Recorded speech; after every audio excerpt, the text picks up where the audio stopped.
días. En primer lugar, quiero dar las gracias a EDIR y a la Asociación de Químicos de Madrid por permitirme hacer esta presentación.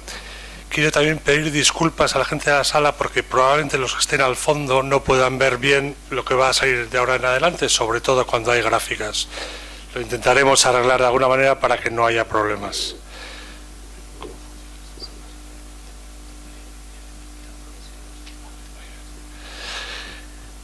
El título de mi ponencia es que el interés de la ultrafiltración en la reutilización de efluentes terciarios, qué posibilidades hay y qué beneficios se pueden obtener. Antes de ello voy a hacer una pequeña introducción de lo que es mi empresa. Mi empresa Inge fue creada en el año 2000, está situada cerca de Múnich, es un producto alemán con todo lo bueno que tiene, o que tenía hasta ahora es más dudas.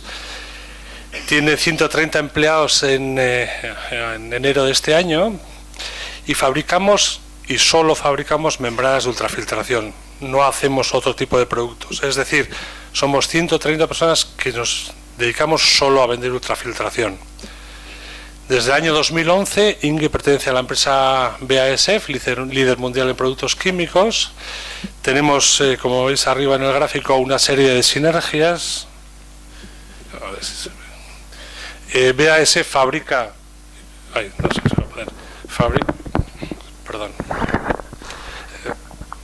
BASF fabrica la materia prima con la que hacemos nosotros las membranas. Inge fabrica las propias membranas, fabrica los módulos en los que van encajadas las membranas y fabrica los bastidores en los que van esos módulos. Esto es el alcance de suministro de Inge. Nuestros clientes hacen la planta completa, es decir, todos los sistemas de ultrafiltración auxiliares, las bombas, los equipos de dosificación y demás. Desde hace un año, además de lo que se ve aquí en el dibujo, también hacemos una cosa que se ve no muy bien, pero que ofrecemos opcional, que son los manifolds, que son los equipos que unen los bastidores a los colectores generales de la instalación. Es una opción que el cliente tiene si quiere trabajar con nosotros.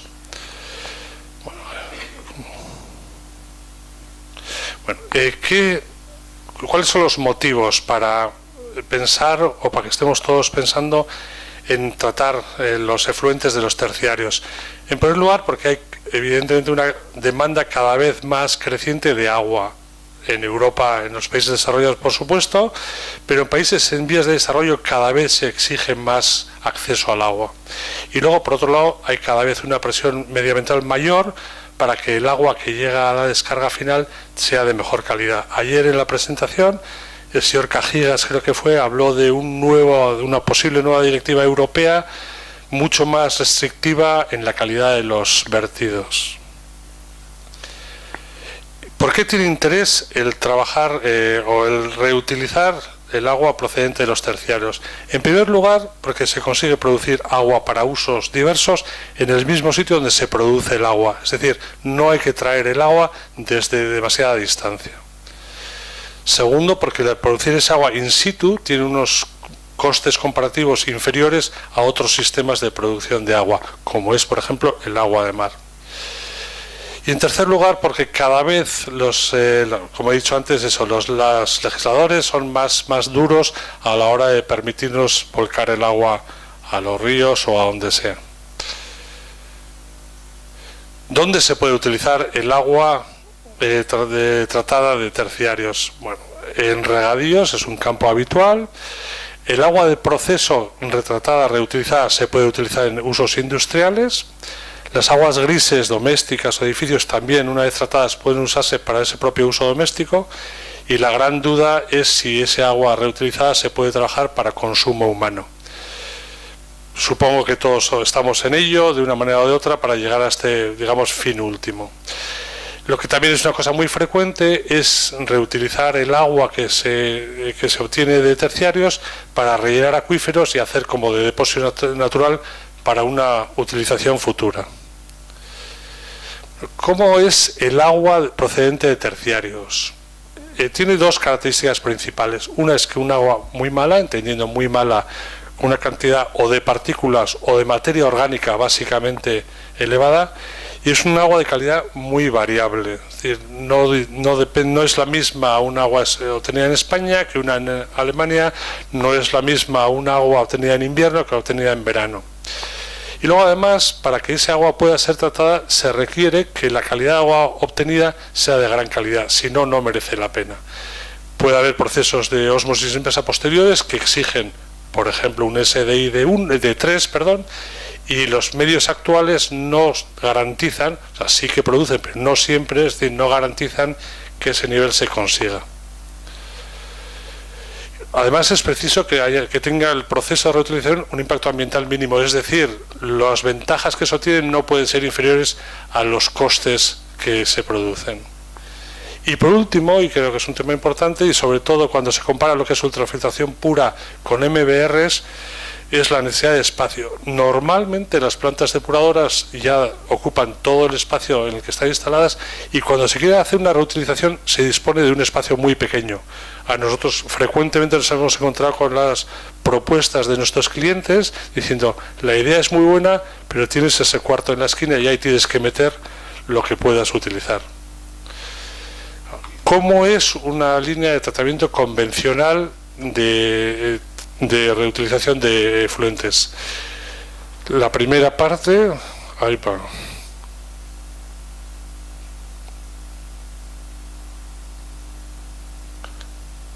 Perdón. Vamos a ver. La primera parte, que es lo que va de aquí a aquí, es una planta convencional, un terciario, y lo que se intenta al reutilizar o pulir el polisín o afinar es un sistema, o hasta ahora sí, un sistema convencional, que es un filtro de arena seguido de una ósmosis inversa o de otro tipo de tratamientos, porque no siempre se requiere una ósmosis inversa. Retos y desventajas con este sistema tradicional de pulido, de afinado. Primero, que la calidad que se obtiene de los filtros de arena no es siempre suficientemente buena para la ósmosis inversa que viene después. Lo suele ser, pero no siempre. Y en función de la planta que vaya después, una planta energética, una termosolar, no se pueden correr riesgos y hace falta que siempre el agua sea buena. Los filtros de arena no lo pueden conseguir. Además, trabajar con filtros de arena requiere grandes niveles de coagulación, con lo cual se generan muchos fangos y eso exige un tratamiento costoso posterior. Y además, un tercer criterio muy importante o parámetro muy importante, que es que hace falta mucho espacio para instalar un sistema con filtros de arena. Vamos a ver qué características principales tienen los filtros de arena, que es lo que se ha utilizado hasta ahora y es lo que intentamos los ultrafiltradores sustituir. La filtración por arena es una filtración profunda y no se tiene un control absoluto de que la filtración vaya por donde quiere ir. Funcionan bien, pero no funcionan siempre bien. Tiene una capacidad limitada de filtración fina, ocupan mucho espacio.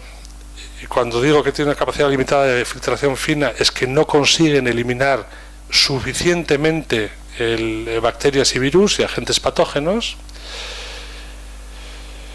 Se suele conseguir una calidad del agua después de las filtros de arena de 5 miligramos litro de sólido de suspensión y un SDI de 5. Los fabricantes de membranas de ósmosis inversa dirán que ese parámetro de 5 SDI no es válido, o con ese parámetro ellos no garantizan el funcionamiento de sus membranas. Es decir, hay que ir más allá de ese 5. Los filtros de arena se adaptan difícilmente a calidades cambiantes de agua, o dicho de otra manera, la calidad del agua obtenida en un filtro de arena depende de la calidad del agua de entrada. Si el agua de entrada es muy buena, la calidad del filtro de arena del efluente es muy bueno, pero si es menos buena, el filtrado es peor. A diferencia que luego veremos que la ultrafiltración te da siempre una calidad de agua muy buena, sea cual sea la calidad de agua de entrada. Consecuencias de trabajar con sistemas convencionales como son los filtros de arena. Si hay una ósmosis inversa aguas abajo, se produce en la ósmosis un alto nivel de fouling orgánico porque no elimina todas las partículas que deberían los filtros de arena, o no siempre. Me habréis oído decir varias veces la palabra siempre. Yo no es que crea que los filtros de arena sean malos, es que no son siempre buenos y a veces, según qué procesos haya después, hace falta que sea siempre bueno. No hay una protección garantizada contra partículas, como exige un nivel de limpieza frecuentes. Como no hay una protección garantizada, exige que las membranas de ósmosis después sean limpiadas con más frecuencia y su vida útil sea más corta y haya que reponerlas con más frecuencia. Y exige para cumplir, para poder tratar el caudal de agua que se quiere, hace falta hacer un diseño conservador de la ósmosis, es decir, hace falta más membranas de las estrictamente necesarias si se garantiza esa calidad del efluente. Consecuencia, si no hay ósmosis aguas abajo, como puede ser regadíos y demás, que no hay una protección suficiente contra agentes patógenos. No estamos seguros de que el agua no tenga bacterias y virus. Ahora voy a hacer una especie de revisión básica de lo que es la ultrafiltración. Hemos hablado mucho estos días, pero no estoy seguro que todos sepamos muy bien lo que es la ultrafiltración. Se ha hablado, los presentadores que han estado antes de mí lo han hecho, pero voy a insistir un poquitín. La ultrafiltración es una barrera física, es un poro que tiene 0,02 micras. Todo lo que sea inferior a 0,02 micras pasa, y lo que es de tamaño superior se queda en las membranas. En la gráfica lo que reflejo es básicamente bacterias y algas, es decir, cosas que en el mundo de la reutilización se tienen muy presente. Las algas no, pero las bacterias sí. Entonces, todas las que vemos aquí tienen un tamaño mayor que 0,02 micras, con lo cual una ultrafiltración, cualquier ultrafiltración, es buena para retener estas partículas. Aquí no hablo de sólido de suspensión, no hablo de otra serie de cosas, porque en el mundo de la reutilización de terciarios estos son probablemente los parámetros que más nos preocupan. ¿Cómo son las membranas de ultrafiltración de Inge? Específicas las mías. Son membranas, tiene una particularidad que son multifibra, es decir, en una única fibra hay 7 capilares. Eso hace que el diámetro exterior de la membrana sea en torno a 4 a 5 milímetros dependiendo de la fibra. Eso le da una resistencia mecánica que otras membranas creemos que no tienen o no llegan. Eso permite que no se rompan las membranas, que es uno de los, entre comillas, problemas de la ultrafiltración, es que se rompan las membranas. Que se rompan las membranas no es que se casquen, es que se produzcan fisuras y no se controle lo que se filtra y lo que no se filtra. Consecuencia, hay una mayor resistencia mecánica, las membranas se rompen menos, duran más. ¿Cuáles son las etapas? Aquí no sé nada bien. ¿Hay algún problema con esta filmina? Bueno, vengo después. Vale. ¿Cuál es la alternativa a un sistema convencional de tratamiento de efluentes terciarios? La primera parte es igual que la que hemos visto hasta ahora. Jesús. Esto es el terciario existente, y lo que se hace es sustituir el sistema con filtros de arena por una ultrafiltración. Aguas abajo hay una ósmosis o puede haber otro tipo de pretratamientos. Ventajas principales con un sistema avanzado de tratamiento. El filtrado, creo que es una de las principales ventajas, es siempre bueno. No depende de la calidad de la agua entrada. Siempre se consigue aguas con SDI menor de 3. Se eliminan completamente siempre las bacterias y los virus, con lo cual no hay riesgo de que eso pueda pasar aguas abajo. Y además requiere muy poco espacio, es decir, es relativamente fácil encajar en depuradoras existentes sistemas con ultrafiltración. Y además se utiliza, a diferencia de lo que hemos visto en un sistema con filtros de arena, una coagulación o una microcoagulación mucho más pequeña, más limitada, y que genera mucho menos fangos. Y ahora voy a hablar de unos casos, de 4 casos concretos, para que los que estáis aquí veáis experiencias que hemos tenido y cómo nos ha ido en estos casos. Probablemente los del fondo no veáis muy bien los datos, pero voy a intentar resumir los valores principales. Esto es una planta en Ucrania, se trata agua, un efluente industrial y agua de río, es decir, tenía muchas partículas y solo de suspensión, creo que era en torno a 120, 130, y no tenía mucha carga orgánica, con lo cual el problema aquí no era la carga orgánica. La aplicación era para aguas de proceso, se volvió a utilizarse en una planta química, el contratista era GE. El diseño de la planta era con una coagulación previa que veréis siempre cuando se habla de terciarios, un decantador, un filtro de anillas autolimpiante, que es también una característica, digamos, que es necesaria siempre en sistemas de ultrafiltración, una coagulación en línea previa a la ultra y la ósmosis. El flux de trabajo en esta planta era con 80 metros cuadrados H y no se usa cloro en las limpiezas CEB. Los módulos nuestros fueron seleccionados después de un proceso largo de pilotaje y los resultados fueron bien buenos y nos eligieron a nosotros como suministradores de membranas. Un segundo caso es del aeropuerto de Pekín, con ocasión de las Olimpiadas en Pekín. También se hizo una planta, no es muy grande, son 14.400 metros cúbicos día, era de reutilización del terciario municipal. Aquí sí que había mucha carga orgánica, además era en China, donde tienes menos garantía de que el agua que te va a llegar es de una determinada calidad. El uso era para las infraestructuras del aeropuerto y para el regadío de los campos de alrededor. El contratista era una empresa china y se utilizaban unos módulos nuestros que ahora ya no existen, han sido reemplazados por unos nuevos. Como la carga orgánica era muy elevada, el flux de trabajo, yo creo que hay dos conceptos básicos en la ultrafiltración, que es el flux y la TMP. El flux hace referencia al final al número de membranas que vas a necesitar, cuanto más alto menos membranas necesitas, y la TMP es al consumo energético, que es un tema importante a la hora de calcular los gastos de funcionamiento. El diseño de la planta era un depósito secundario, un depósito de desinfección y luego el clásico sistema de ultrafiltración con un filtro autolimpiante previo, la ultrafiltración y una ósmosis posterior. Este tercer caso es paradigmático de cuando se usa la ultrafiltración. Es un campo de golf en un hotel en Dubái. El agua venía de un terciario municipal. Teníamos, para regadío del campo de golf. Como veáis, los sólidos de suspensión eran mayores de 200 miligramos litro de manera continua, o sea, no eran puntas. Y la turbidez tenía picos de 10 a 65 NTUs.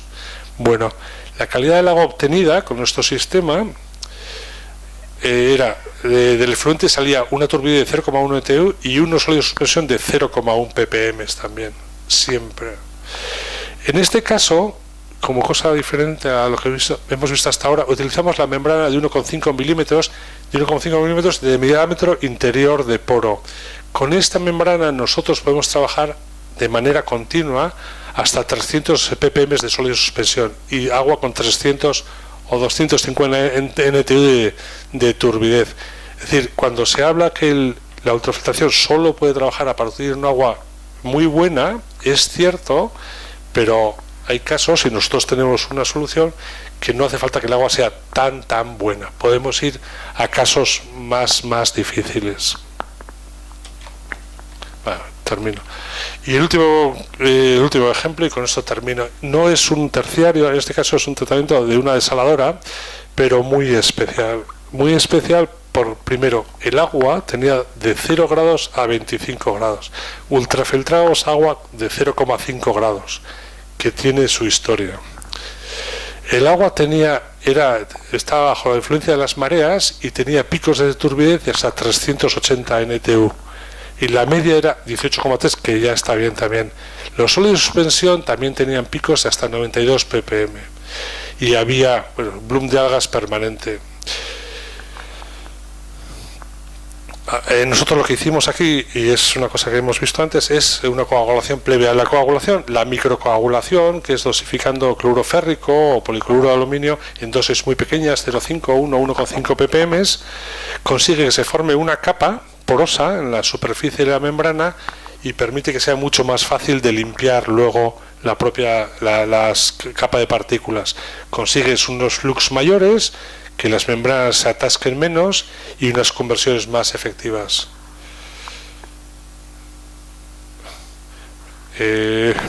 La medición de la clorofila, esto al fondo no veréis nada. Básicamente, uno de los temas que se habla mucho cuando se habla de ultrafiltración es cómo se controla las algas existentes en un agua, qué parámetros te indican si tienes mucho o poco agua. Nosotros hicimos un pilotaje previo a esta planta y medimos la clorofila disuelta como indicador de la cantidad de algas. Aquí que veis en amarillo es el nivel de clorofila, y en la línea aquí está, por ejemplo, este punto es 4000 celdas por mililitro, y estos son a lo largo del tiempo en días. Es decir, se veía que había momentos de 2000, 3000, pero había muchos picos que subían hasta 4000, 6000, 8000 y alguno exagerado a 18000. Con esta planta hemos tratado ese agua a satisfacción. Esto es un poco el resumen de lo mismo, es decir, no os fijéis mucho solo tenéis que fijaros en dos parámetros. Es la línea verde, arriba y abajo, que es el flux de trabajo, y estas líneas que son básicamente la TMP. Entonces, en la línea verde hicimos una prueba previa con un coagulante cloruro férrico a 1 ppm, conseguimos trabajar a 70 lmh, y en la línea de abajo subimos el cloruro férrico a 2 ppm y nos permitió subir el flux a 95 lmh, pero había una pérdida de TMP, una subida de TMP elevada, con lo cual el resultado final es que dosificamos una cantidad media entre 1 y 2, y el flux de trabajo era en torno a 80-82, y la planta funcionó de manera equilibrada y constante sin problemas. Un resumen de ventajas del sistema avanzado de terciarios de tratamiento de terciarios con ultrafiltración respecto a filtros de arena. Lo que hemos visto, básicamente la calidad del agua que se obtiene es mucho mejor siempre, y es siempre buena, se necesita menos espacio y tiene menos generación de residuos. Bueno, muchas gracias.